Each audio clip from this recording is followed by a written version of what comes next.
Et donc, sans transition, d'abord, on va accueillir Francis Rambert, le directeur de la création architecturale à la Cité de l'Architecture. Je suis ravie de le voir parmi nous. Et on va ouvrir donc la troisième séquence territoriale, si on peut dire, d'illustration territoriale, celle qui va porter sur la ville de Blois, dans le Loir-et-Cher, ville Action Cœur de Ville, et qui a mis en place une étude stratégique sur l'adaptation de la ville au réchauffement climatique par des solutions végétales, et notamment un rapport particulier à la gestion de l'eau qui va nous être expliqué dans quelques instants par Christelle Genre, adjointe à la transition écologique.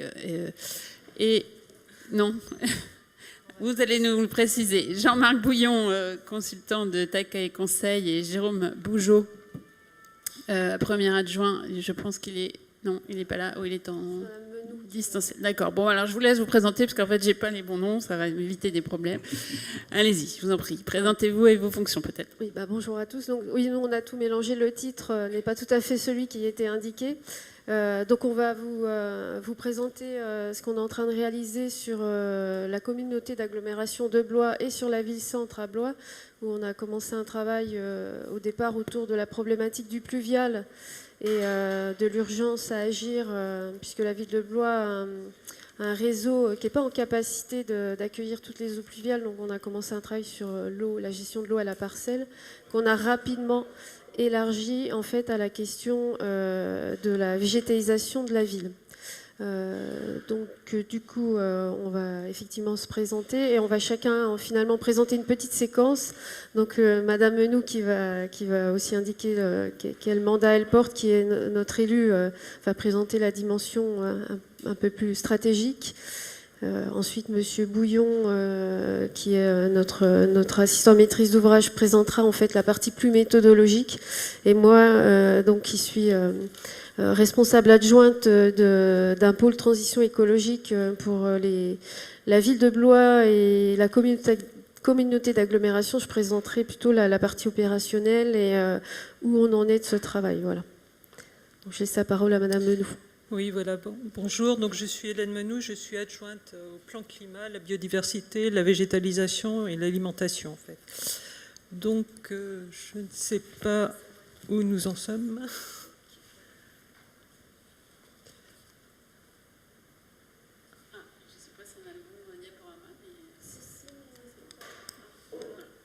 Il y a un décalage toujours. Donc, pardon.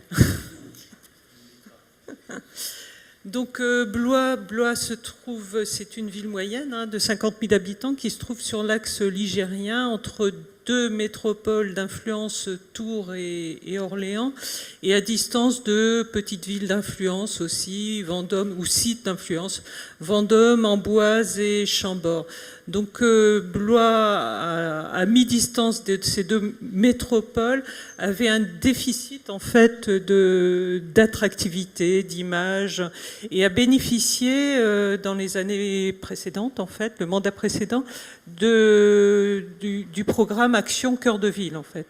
Et donc a pu mettre en place des programmes de restructuration de son paysage du centre-ville et de redynamisation. Alors, je vous cite quelques exemples. Il y a un projet en cours en fait pour redynamiser en fait le tissu commercial qui était assez pas moribond, mais un peu terne, quoi, qui manquait de dynamisme, de renouveau. Donc redynamiser tout en amenant de la végétation, en fait, comme on voit l'image à gauche.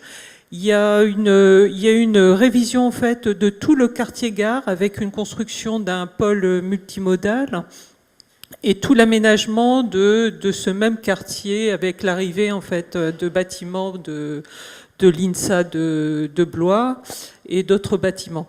Des mises en lumière de nos nombreux sites de monuments historiques, en fait, tout en maîtrisant la lumière nocturne pour éviter de gêner la biodiversité.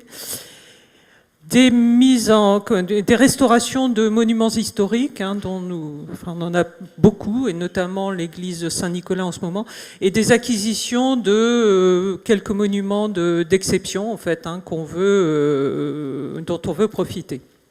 Donc clairement, si on peut revenir sur la diapositive précédente, Blois, de par son histoire et de par aussi son relief, en fait, qui est vraiment très, très... avec des grandes... comment dire, enfin, ça descend et ça monte, en fait. Voilà,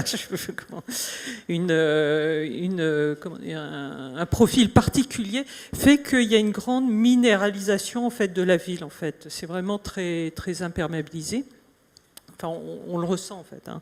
Donc, notre projet, en fait, municipal et notre action vraiment municipale actuellement, c'est aller vers une végétalisation, un grand projet, en fait, de végétalisation, bien que Blois ait beaucoup de parcs, en fait, d'exception et des parcs dont on peut profiter en centre-ville. Hein. Voilà. Donc, quelle vision stratégique ? On veut ramener en fait de la végétalisation pour lutter contre le réchauffement climatique. Ça devient une question centrale hein, pour toutes les villes. Et Blois s'est doté en 2019 volontairement d'un plan climat et vraiment met la lutte contre le réchauffement climatique au cœur de toutes ses actions. Donc, rapidement, on s'est orienté vers des solutions végétales qui ont l'avantage d'être très efficaces, résilientes, économes, pragmatiques, mais j'ajouterais naturelles, en fait. Qu'est-ce que je peux dire ? Des solutions qui s'adressent à tous, en fait. Hein. On va essayer d'entraîner, en fait, le public à côté du privé, en fait.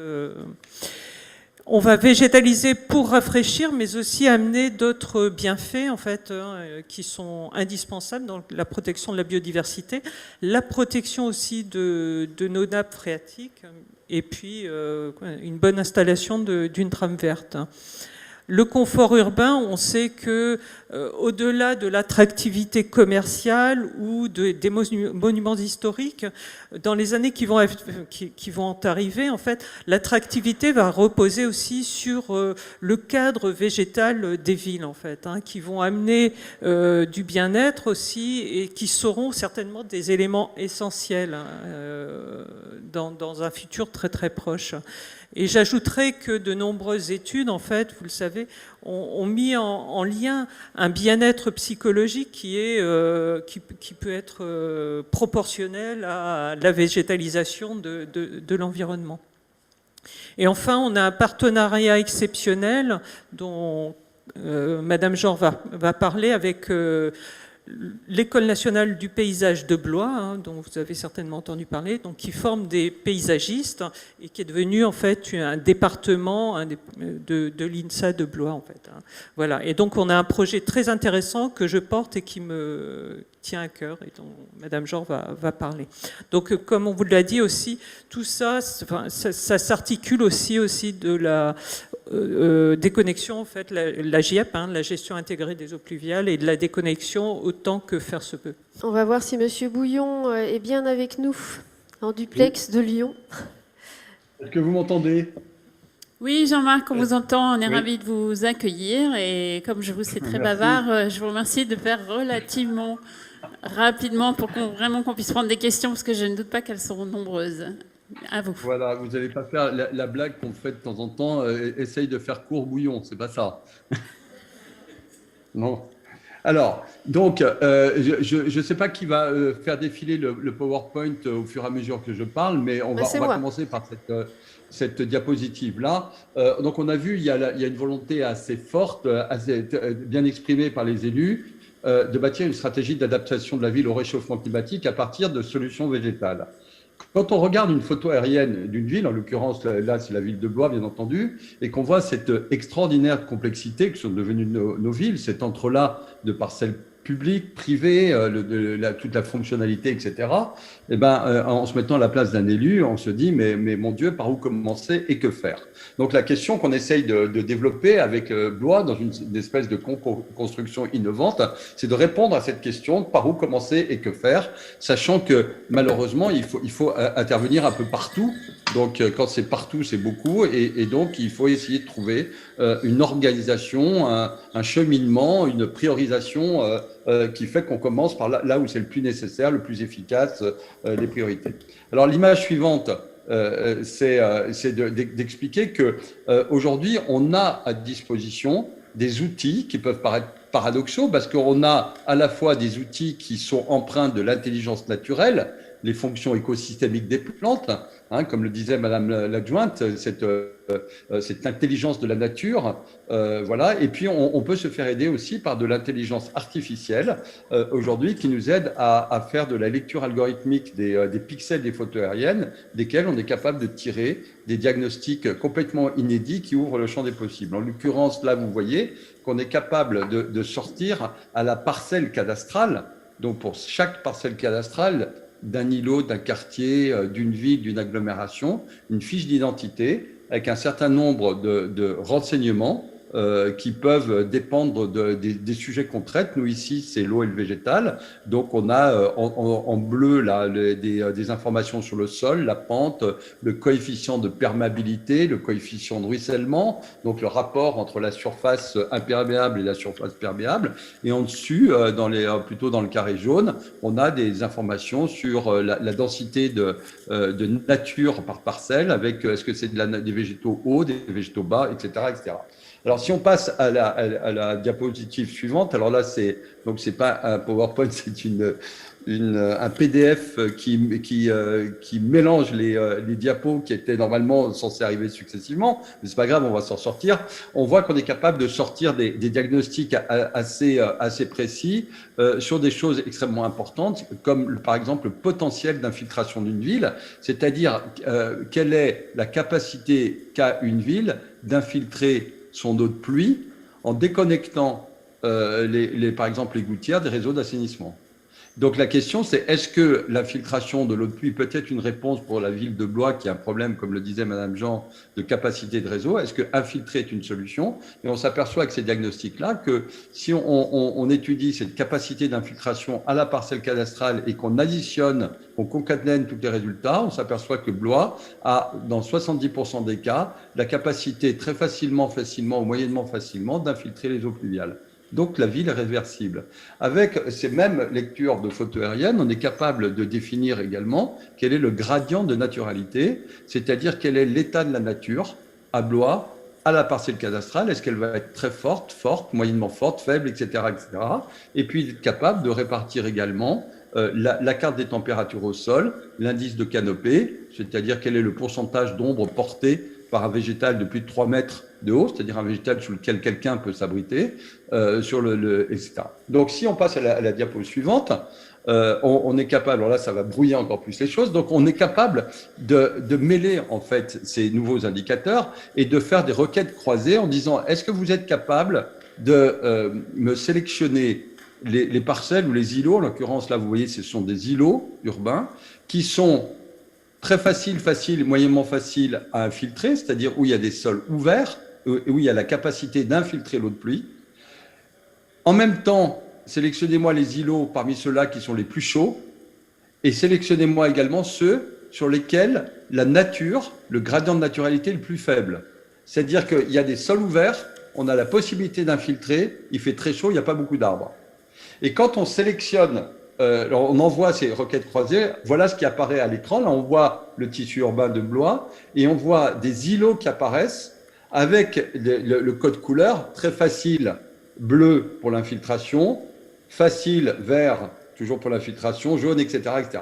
Et là, on voit qu'on commence à répondre à la question, mais par où commencer, hein, et que faire? Et là, il nous manque, ça fait beaucoup d'îlots, donc il nous manque un indicateur, une catégorie d'indicateurs qui pourraient être des indicateurs sociaux ou sociétaux.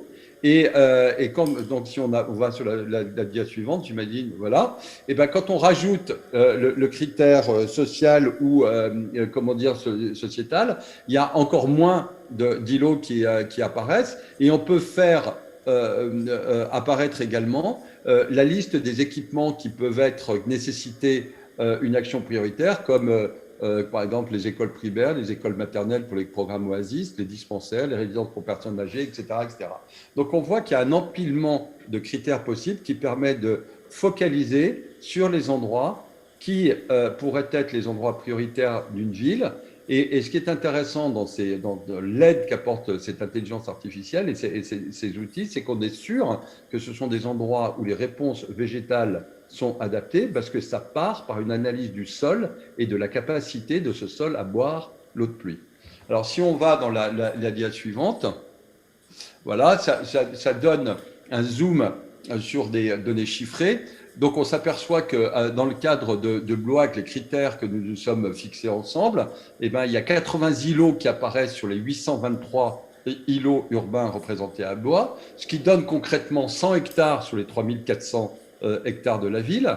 Mais ce qui est intéressant aussi, c'est que dans ces 108 hectares, 83 sont des parcelles privées, 25 sont des parcelles du domaine public. Donc, ça nous permet de mettre le doigt sur un phénomène, c'est 80% de la ville est privée, 20% est public. Ça permet de répondre en partie aux questions qui ont été posées tout à l'heure sur avez-vous pris en compte le domaine privé ou pas. C'est indispensable quand il s'agit de prévoir des stratégies d'adaptation des villes au réchauffement climatique, de bien associer le privé au public parce que le privé représente 80% du foncier urbain. Alors, dans ces 108 hectares, 35 hectares de bâtiments sur lesquels nous n'intervenons pas, donc restent 73 hectares sur lesquels il faut prioriser les interventions. Et on s'aperçoit qu'on est capable de sectionner encore 23 hectares de sol imperméable, qui permet de privilégier les stratégies de désartificialisation, qu'il y a 49 hectares, presque 50 de sol perméable, qui permet de privilégier la végétalisation, et que l'ensemble de ces 80 îlots permettent de toucher 7200 personnes. On a ces estimations parce qu'on est capable de rajouter les carreaux INSEE qui permettent d'estimer combien de personnes auraient le bénéfice de ces premières actions. Alors, moi, je finis la partie explication de la méthodologie par ces conclusions. Nos villes sont rémédiables, donc c'est pas foutu, c'est une bonne nouvelle. Donc, on est capable aujourd'hui de réverser le système en partant de l'eau. La qualité des diagnostics, aujourd'hui, sont pour nous extrêmement intéressants parce qu'ils sont, très précis, parce c'est ça qui est extraordinaire, ils sont précis à la parcelle cadastrale, mais ils sont aussi précis à la grande échelle, et ils apportent donc des réponses concrètes à la question par où commencer, que faire. Il y a un caractère très pragmatique et qui prouve que les solutions végétales sont des bonnes solutions. C'est pas toujours le cas. On est encore dans un système urbain qui a un petit peu tendance à privilégier la technique ou la technologie. Et puis, il part de l'eau. Et ça, moi, je voudrais insister sur combien il serait vain de bâtir des politiques de stratégie, des politiques de végétalisation massive des villes sans traiter la question de l'eau et l'infiltration du pluvial. Je cite souvent en exemple un chiffre du Grand Lyon qui disait qu'en 96, 50% des arbres remplacés annuellement, par le Grand Lyon avaient moins de 30 ans. D'accord ? Ce qui veut dire que, et en 96, il faisait pas très chaud, et on a le droit d'arroser. En 2022, 2023, 2030, il va faire de plus en plus chaud, et les préfets vont être obligés de prendre de plus en plus des interdictions d'arrosage pour préserver la ressource en eau. Donc, que deviendraient ces stratégies de végétalisation si on n'a pas traité d'abord la question de l'eau ? Et enfin, je voulais attirer votre attention sur un autre point. C'est que le renouvellement annuel de nos villes par l'ensemble des projets publics-privés, comme ceux qu'on a vus, ces très beaux projets de parking, de centre-ville, etc., en fait, ne renouvellent nos villes que de 1% par an. D'accord ? Et donc, si on ne bâtit nos stratégies d'adaptation de nos villes au réchauffement climatique qu'en s'hébergeant sur le rythme de ces projets-là, on est parti pour 100 ans. Et ça, c'est pas du tout satisfaisant parce qu'il faut plutôt envisager des stratégies sur 10, 12 ans pour arriver à coller à la réalité cette augmentation du climat. Alors, voilà, donc ça impose de revisiter un peu nos codes, ça impose nécessairement, d'additionner les compétences du privé, le foncier privé, avec les compétences du public et le foncier public, mais de nombreuses solutions existent et elles témoignent, comme je le disais, que nos villes sont rémédiables. Et Christelle va vous en présenter quelques-unes, j'imagine. Merci. Merci. Donc, par rapport à ce qui vient d'être exposé, donc on voit bien effectivement qu'à Blois, on a pris conscience du fait qu'on ne pouvait pas se contenter effectivement du renouvellement urbain. Donc, par rapport à ça, on essaye de s'organiser. Donc là, vous voyez une représentation en facilitation graphique en fait de la méthode qu'on a mis en place. Actuellement, en fait, on est sur la finalisation de la phase de diagnostic. Donc, on est en train de bâtir la stratégie d'aménagement et on est en train de passer dans la phase opérationnelle. Et je dirais même que, en fait, on mène en parallèle déjà des actions de mise en œuvre en même temps qu'on consolide finalement la stratégie qu'on met en place. Ce travail-là, qui vient d'être exposé par Monsieur Bouillon, vient s'additionner aussi à un travail qui a été fait avec les étudiants de l'école du paysage, avec lesquels on a conventionné et qu'on a missionné en fait pour analyser tout notre territoire urbain dans cette logique de gestion de l'eau et de renaturation de la ville. Donc c'est vrai que dans les slides suivantes, alors celle-là je ne vais pas beaucoup passer de temps puisqu'on a déjà évoqué la partie méthodo, vous retrouvez les îlots en fait qu'on a choisi de sélectionner, peut-être juste insister sur le fait que sur les îlots urbains sur lesquels on travaille actuellement, voilà, on a donc bien pris conscience que en travaillant sur 2% du territoire, on intervenait sur 16% de la population. Donc on y inclut aussi voilà, toute une dimension sociale. Et puis cet enjeu fort aussi sur lequel on est en train de s'attaquer, c'est la question du domaine privé. Donc ça fait écho à l'échange qu'on avait tout à l'heure sur une autre présentation. En tout cas, sur la question de la gestion de l'eau à la parcelle, on est en train de travailler aussi sur le domaine privé, travailler avec des bailleurs, travailler aussi avec les particuliers et sur la partie eau, on se fait financer un poste d'une personne en fait qui va aller déjà sensibiliser les habitants, les porteurs de projets privés en fait à ces questions-là pour essayer d'influencer finalement leurs projets et de créer une cohérence globale sur l'ensemble de notre territoire. Donc là, c'est une représentation en fait d'un îlot. Quand on va dans le détail, voilà. Ensuite, on travaille sur les îlots qui ressortent de ce travail de cartographie qui nous aide à prendre de la hauteur et puis à simplifier voilà la représentation de notre territoire.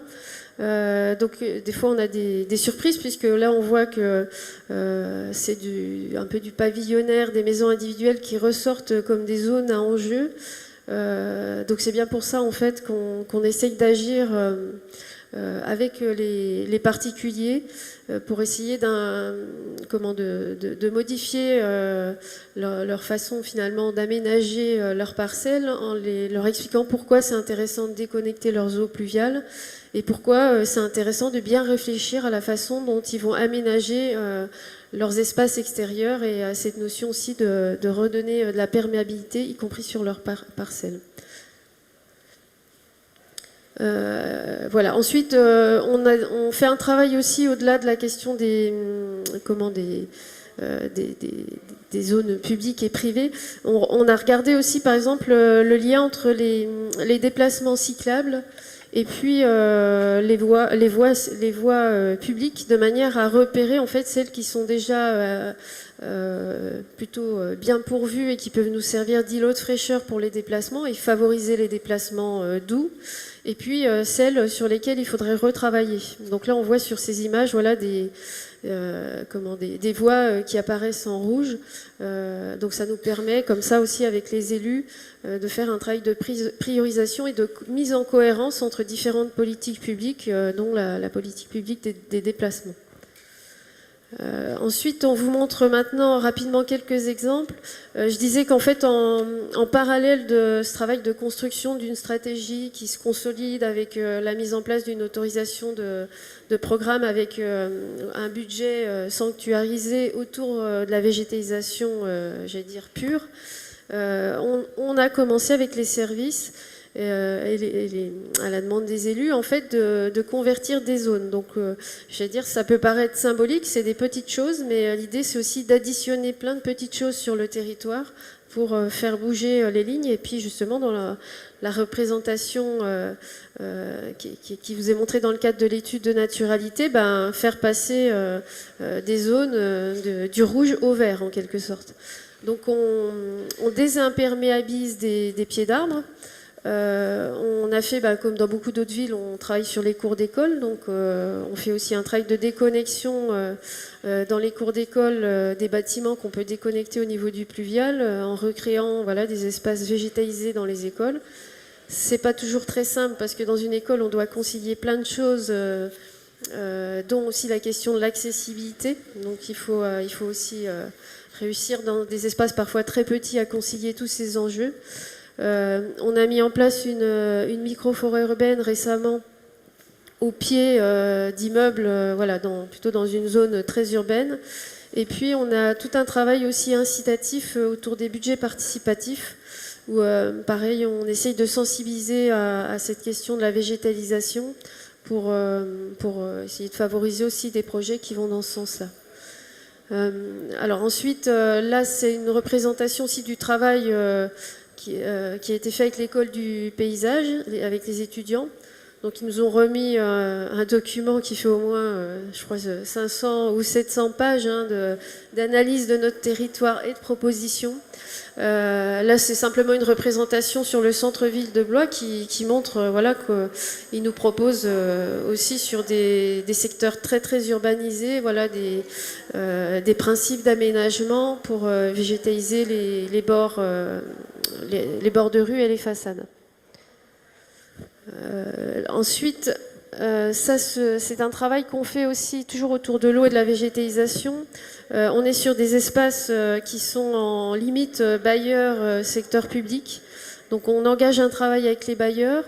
Aglopolis notre communauté d'agglomération met de l'argent pour qu'on ait ce qu'on appelle des tickets d'assistance à maîtrise d'ouvrage pour travailler en fait sur des aménagements de déconnexion. Donc là, par exemple, on va voir en haut à gauche des parkings qui sont au pied d'immeubles sur lesquels on recrée des bandes vertes pour essayer d'allier déconnexion des réseaux avec un aménagement végétalisé au niveau des parkings. De l'autre côté, à droite, c'est une opération qui est en cours sur Blois où, pareil, là, on va déconnecter petit mètre carré par petit mètre carré, en fait, des zones de parking où, en fait, on laisse l'eau s'écouler sur des espaces enherbés qu'on va un petit peu réaménager pour que ça fasse des formes de cuvettes. Ça, c'est aussi des exemples. Actuellement, on réaménage une rue qui s'appelle la rue du Bourgneuf. Donc pareil, là, on essaye de récupérer, c'est plutôt dans le centre-ville de Blois. Donc on essaye de récupérer tous les petits espaces qu'on peut récupérer pour recréer des poches de végétation et de concilier ça aussi avec les habitants, puisqu'il y a évidemment un travail de concertation avec les riverains qui est en cours. Et puis peut-être pour terminer, donc les difficultés rencontrées, donc évidemment les partenariats publics-privés, ça nécessite un travail important pour aller convaincre les uns et les autres, enfin déjà être convaincus nous-mêmes dans le bloc élu fonctionnaire dans la collectivité et puis ensuite avec les partenaires extérieurs. Il y a aussi souvent la question qui revient, c'est le qui paye quoi ? Puisque, par exemple, on parle du problème de gestion du pluvial qui est porté au niveau de l'agglomération. On le résout par des solutions d'aménagement, par exemple dans la ville-centre, mais il y a souvent des petits tiraillements pour savoir qui contribue à quoi dans les projets par rapport au financement. Et puis aussi la question du changement des pratiques. Tout à l'heure, je vois que c'était évoqué la question du report parfois de charges sur l'entretien. C'est vrai que ces solutions au global, elles sont moins chères, mais par contre, il y a des redéploiements qui se font et il y a entre guillemets un petit peu des fois des gagnants et des perdants. Et c'est vrai qu'au niveau des services qui assurent l'entretien des espaces publics, il y a un vrai enjeu de prise en compte de l'impact en matière d'entretien qui ne doit vraiment pas être négligé. Et un travail, comme je l'entendais aussi sur d'autres collectivités, où on associe de plus en plus en fait les agents de terrain pour valider en fait ce qu'on met en place et s'assurer de la durabilité de nos aménagements. Voilà, et puis on va peut-être, parce qu'il faut qu'on prenne des questions, excusez-moi de vous couper. Oui. Déjà, une première question, ce partenariat avec l'École nationale du paysage, elle est assez formidable, parce qu'on voit à quel point les futurs paysagistes s'intéressent à on pourrait dire à la vraie vie. C'est-à-dire que sur des cas concrets, on a même vu des images sur du pavillonnaire. Donc c'est pas uniquement des jolis jardins, de l'espace public en hypercentre. Donc on voit bien que c'est intéressant. Est-ce que justement là-dedans, il y a des démarches expérimentales que vous attendez d'eux pour, je sais pas, on entendait tout à l'heure des choix d'espèces tout à fait, j'allais dire, spécifiques par rapport évidemment au climat local et au contexte. Est-ce que Albois voulait en faire une sorte d'expérimentation à ce propos? En fait, oui, c'est exactement ce qu'on dit maintenant. On dit que Blois, c'est le laboratoire d'expérimentation urbaine en terrain réel avec les étudiants. Et pour vous donner un exemple qui nous fait plaisir, c'est que les étudiants et les enseignants qui les accompagnent, ils travaillent avec nos directeurs. Ils s'appellent directement, sans que finalement la direction générale ou les élus assistent à tout. Et à tel point d'ailleurs qu'ils se tutoient, donc ça montre la qualité de la relation qui s'est mise en place. Et comme ça, en fait, ils vont essayer des choses sur le terrain. Il y a même une partie du laboratoire à l'INSA qui travaille sur la sociologie. On finance un partenariat aussi avec eux, parce que là, on n'a pas tout développé, mais ils vont interroger les habitants et les agents pour les interroger sur leur perception des changements. Et après, on va restituer tout ça aux élus et à un certain nombre d'acteurs. Donc tout ça permet d'expérimenter et d'évoluer. Alors on a bien compris que c'était une démarche d'acupuncture aussi, ici, là, dans 1000 points de la ville. Alors quand on voit micro-forêt, on a envie de dire, bon, bien sûr que c'est intéressant, mais d'abord c'est sûrement un petit bosquet, peut-être qu'une forêt. Et puis ensuite, est-ce que ça va vraiment faire descendre la température? Ou il en faudrait énormément pour arriver à cette performance que dans toutes les métropoles, évidemment, ils cherchent beaucoup avec ces forêts urbaines, avec des guillemets. En ce qui concerne la microforêt, elle était située dans un secteur où c'était très imperméabilisé, très sombre en fait. Donc vraiment, il y aura sur ce quartier-là un beau changement en fait en termes d'environnement végétalisé. En fait. C'est des immeubles d'habitation qui tout autour, des grands ensembles. Donc au niveau de l'ambiance, voilà. Et puis au niveau aussi... Donc c'est bien lié à un quartier, c'est ça qui est intéressant. D'un îlot de chaleur, comme on dit, là, pour le coup. Là, ouais. Oui. Non, mais parce que je pense que ceux qui nous écoutent, c'est ce qu'ils attendent aussi, c'est de voir des solutions concrètes sur des espaces et autres. Donc on voit bien, ce sont un patrimoine des années 60, on imagine. Voilà, ça avait devancé l'analyse de M. Bouillon, en fait, le choix de cette... Mais on savait que ce quartier-là méritait, en fait, d'accueillir un premier exemple de microforêt, en fait. Je ne sais pas si vous voulez rajouter quelque chose. Après, la microforêt, elle a aussi une dimension pédagogique. Après, on se l'est déjà dit aussi sur Blois, c'est pas la solution miracle. À cet endroit-là, c'était intéressant.